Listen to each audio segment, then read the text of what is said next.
পৰৱৰ্তী খবৰ শিল্পী পেঞ্চনৰ পৰা বঞ্চিত এগৰাকী ব্যাস সংগীতৰ সাধক আৰু 16 বছৰৰ পৰাই কৰি আহিছিল সংগীতৰ সাধনা 82 বছৰীয়া আজন্ম শিল্পীগৰাকীৰ নাম হৈছে ওজা পৃথুৰাম নাথ চৰকাৰী কাৰ্যালয়ৰ দুৱাৰে দুৱাৰে ঘূৰিও আজিলৈকে নেপালে শিল্পী পেঞ্চন আৰু এই সন্দৰ্ভত ওদালগুৰিৰ আমাৰ সংবাদদাতা নিপু কাকতিয়ে যুগুতোৱা এক প্ৰতিবেদন আগবঢ়াইছো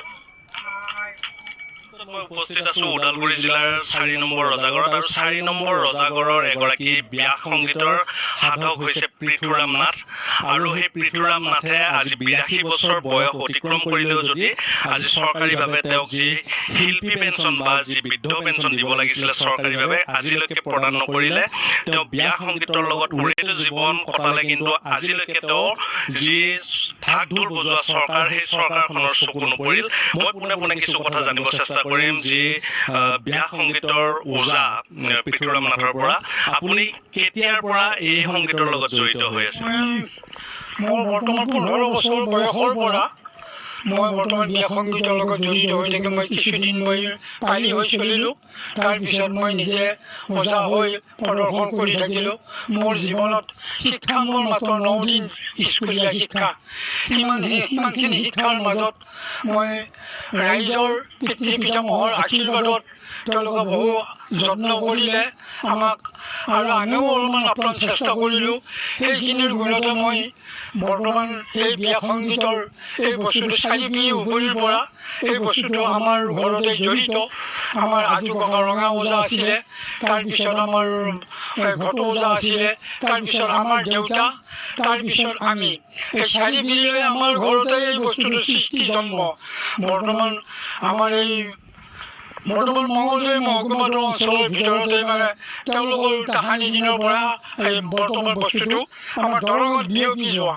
এতিয়া সেই বস্তুটো বৰ্তমান আমি এই অৱস্থাত লাগি এইখিনি বয়সত লাগি আমি প্ৰদৰ্শন কৰি গীত মাত গাই থাকিও আমাৰ কপাল দুৰ্ভাগ্য আমাৰ কপালত একো নাপালোঁ কোনো ক্ষেত্ৰত মই মানে কোনো বস্তু মই বিচাৰি নাপালোঁ আৰু মই মানে শিল্পী পেঞ্চন বৃদ্ধ পেঞ্চন আৰু কিবা সেইকাৰণ মই একোৱে নহ'ল আৰু মোৰ এতিয়া মুখত মানে কিবা ক'ব খুজিলেও মোৰ কিবা আহি যোৱাৰ নিচিনা হৈ যায় এনেকুৱা অৱস্থা মোৰ এতিয়া আৰু মই বৰ্তমান কাগজ পত্ৰ ডকুমেণ্টছ কিবা কিবি দিবাও আৰু মোৰ মন নাযাওঁ হৈ গৈছে এতিয়া ইয়াৰ মাজত আপোনালোকে দয়া কৃপা কৰি যদি কিবা আগবঢ়াব খোজে কিবা জলপানী কিবা অলপমান পাম বুলি যদি আমি আশা কৰিব পাৰোঁ তেতিয়া আপোনালোকৰ বাক্য আপোনালোকৰ কথা মাত আটাইখিনি আমি গ্ৰহণ কৰি মূল পাতি ল'ম আৰু ক'ৰবালৈ যাব লাগিলে আৱশ্যক বোধা আমি যাম ইমানে কৈছোঁ আৰু এতিয়ালৈকে কিমানটা দলক আপুনি ব্যাস সংগীত শিকালে বা ওজা শিকোৱা হৈছে আৰু 2 জোৰা শিকোৱা হৈছে অবিভক্ত দৰং জিলাত আপোনালোকে প্ৰথমতে ব্যাস সংগীতৰ লগত জড়িত হৈ আছিলে আগতে বৰ্তমান দৰঙতেই জড়িত হৈ আছিলোঁ আৰু তাৰ পৰা মই এই মঙলদৈ এই অঞ্চলৰ পৰা আহি এতিয়া বৰ্তমান মই এই ৰাজাগড়ত বৰ্তমান মই বসতি কৰি আছোঁ ইয়াতে মোৰ মানে বসতিটো ইয়াতে হৈছে ইয়াতে থাকিলোঁ আৰু ইয়াতে মই 67 চনত মই আহিছোঁ বৰ্তমান ৰাজাগড়ত তেতিয়াৰ পৰা ইমান বছৰ মই বৰ্তমান ৰাজাগড়তেই আছোঁ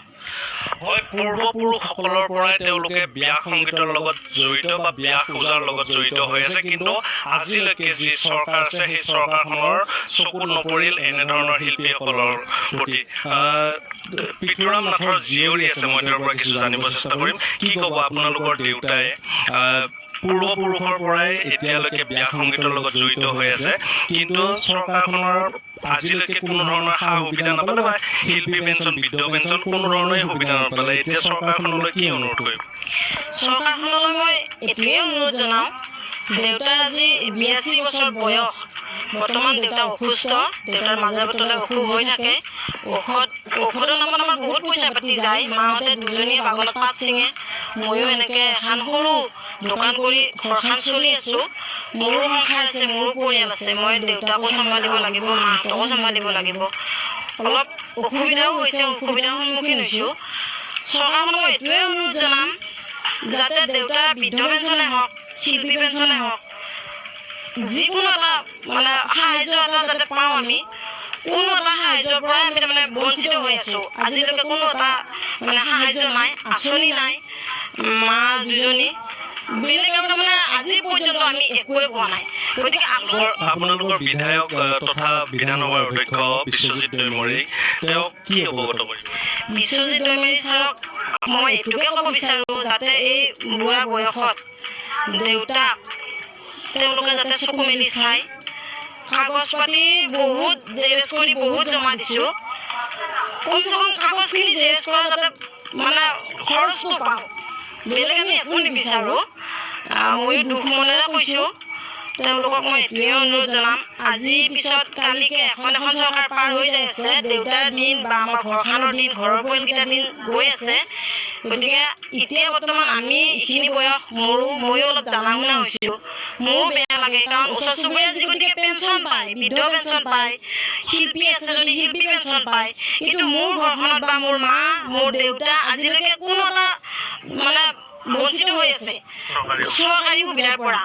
কোনোবা দিনাখনে আঁঠুৱা এখনত বাহিৰে বা কম্বল এখন পাইছিল কিজানি, সেই তাত বাহিৰে আৰু একো নাই তাৰমানে। গতিকে যিকোনো আঁচনিৰ কাৰণে এই ঘৰখনক অলপ দয়া কৰি তেওঁলোকে যাতে চকু মেলি চায়। ছাৰক মই এইটোৱে অনুৰোধ জনাম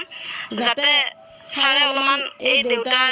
মুখলৈ চাই অলপমান কিবা অলপ সাহাৰ্য দিয়ে, মোৰ সেয়ে অনুৰোধ। হয়, এতিয়া এই পৃথুৰাম নাথৰ পৰিয়ালৰ পৰাই এটাই অনুৰোধ কৰিছে, তেওঁলোকক যাতে অতি শীঘ্ৰেই চৰকাৰখনে যাতে শিল্পী পেঞ্চনেই হওক বা বৃদ্ধ পেঞ্চনেই হওক বা চৰকাৰীভাৱে কিছু সাহাৰ্য প্ৰদান কৰি এই পৃথুৰাম নাথৰ ঘৰখন যাতে চলাই নিয়াত কিছু সুবিধা প্ৰদান কৰে।